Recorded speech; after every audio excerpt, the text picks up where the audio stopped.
Yes, I am switching rackets again. The title is not clickbait. At this point, I just feel like one of those car YouTubers that keep buying new cars just so they can have new content to make. But I promise you, if you watch the video all the way to the end, you're gonna have a better understanding on why I'm making this switch, while also learning how you can pick a racket that suits your game the best as well. So let's do this quick video so we get it out of the way. We don't have a bunch of people asking me about it. Let's just go. All right, so for those who don't know me, my name is Karue. I play professional tennis. In January, I switched from Yonex, brand that I've played for a long time, to Tecnifibre.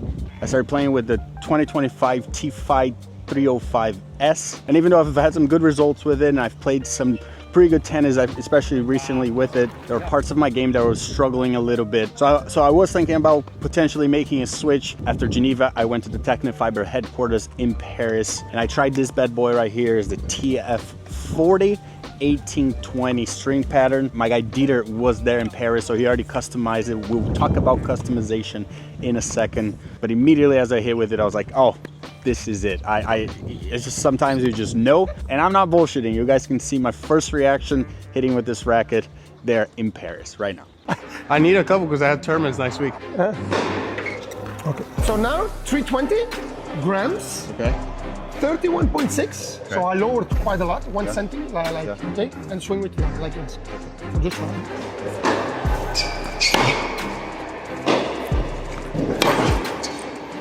It's perfect. Because like I don't like to back up, you know, like if a guy plays fast, I'm gonna like just take it on the rise, and this just feels like the more natural racket to just like use it, guide it, use it, guide it.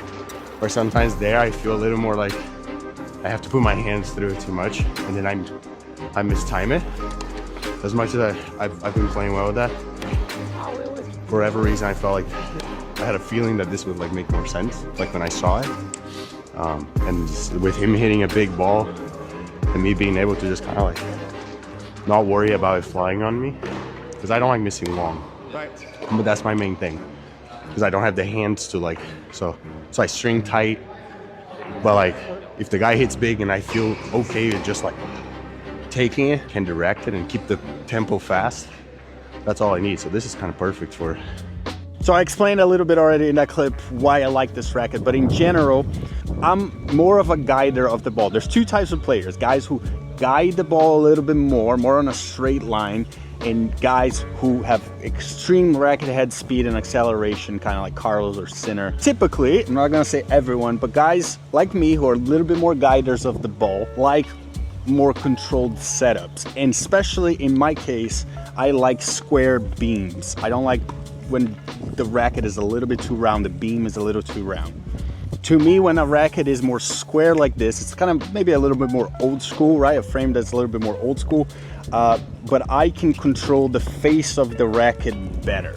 With the TFight, I was having a hard time doing certain things that I'm good at, you know, like returning, especially on the returns. It felt like I couldn't really control the face of the racket too much. There were certain conditions where I played great with the TFight, especially on maybe a little slower clay. I had a little bit more time to accelerate through the shot. But when I needed or wanted to like kind of maybe slow down my racket head speed a little bit, but like kind of guide the ball through the court, direct the ball through the court the way, you know, I see the game, I struggled trusting the frame a little bit. I think that's a reason why old school players kind of like the more, you know, squared off, controlled oriented rackets where they drive the ball a little bit more. They're not so like, you know, wristy and fast, you know, through the contact. But again, on those returns or kind of guides that I like to do to redirect the ball, I just was having a hard time with. And as soon as I tested this one out, I was like, well, I'm not losing any really power. I'm gaining a little bit more control.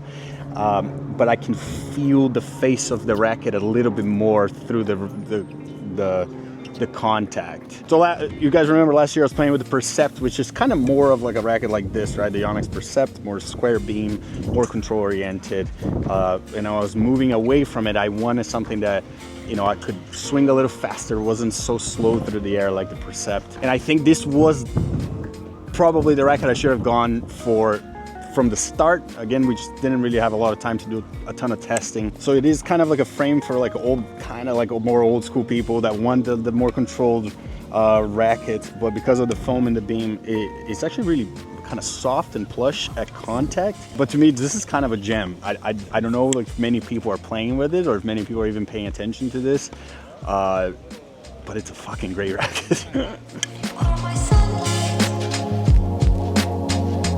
Now, of course, we did a little customizing with my guy Dieter in Belgium. You guys seen him on the channel. We had to send the rackets there mainly to change the balance a little bit. I'll put the specs here on the screen, but we got 319 grams unstrung static weight, 31.7 balance, meaning that we brought it down to like about a centimeter, so it's a bit more on the grip, which makes the racket 297 grams swing weight wise, which might sound low, but that's just the way professional tennis is nowadays. Most people are playing in that range, 295 to 300, 310 grams swing weight. We did change again a little bit of the grip. We've talked about the shape of Tecnifibre grips. Trust me, when I was in Paris, we had a long conversation about the grip shape of the rackets. Everyone wants just the normal molds that we see in other manufacturers, so hopefully that's something that in future generations we're going to start seeing on the Tecnifibres as well, so we don't have to worry about grip shape. But aside from that, that's all the customization we did. This is off the rack racket. It's not a pro mode or something like that. It's just the racket that you could buy, and you can also customize a little bit. If you do buy it, I would say add a little bit of weight maybe under the grip, or just add a leather grip to it, so you get a little bit more balance towards the grip. It's a little bit easier to maneuver in control, and you're just going to be able to play some great tennis with this thing. And like I said earlier in the video, again, you gotta understand what kind of player you are when you're picking a racket. I don't care if you're buying Tecnifibre rackets or other brands, but understanding if you're a bit more of a guider, more of a linear player, which is a perfectly fine thing. I see the game that way. Or if you're, whippy, fast hands, like understanding that first and then picking a racket. You shouldn't be picking a racket for control or power, but you should kind of be picking rackets for either being a guider or like more of a hitter, more acceleration kind of guy. To me, if you're more of a guider, more of a pusher of the ball, you're always going to want something more control oriented, because you don't generate that much spin. Spin equals control, right? When I was talking to the engineers from Tecnifibre, they were like, honestly, if we had kind of seen you play a little bit more, especially in person, we would have given you a TF40 immediately. I don't think we wouldn't even have tried the TFight. So keep that in mind when you're buying rackets. Again, let's get this one sold out because it helps your boy out here. But if you're buying any other rackets, keep that in mind. That's why I think some players have a hard time for them switching out of a Prestige or switching out of more control-oriented rackets, because they're sort of unique in that way. And again, to me, just the squared up beam like that helps me, again, control the face of the racket, direct the ball with a little more precision, volleys, slices, things like that. This type of racket, and especially this racket, is great for that. So yeah, I'm making another switch. I don't care if you think I'm switching rackets too much or not. I believe that, as your game evolves, your equipment should evolve with it as well. But you also have to be very aware of the things that you do really well and the things that you might be like falling short, especially when you're competing like me and trying to beat the best players in the world. And obviously having the right equipment will help you extract the best out of your game. And for me, the TF40 is a racket that will help me do just that. Plus, it looks sick, right? Like, it is sick with the camo and stuff.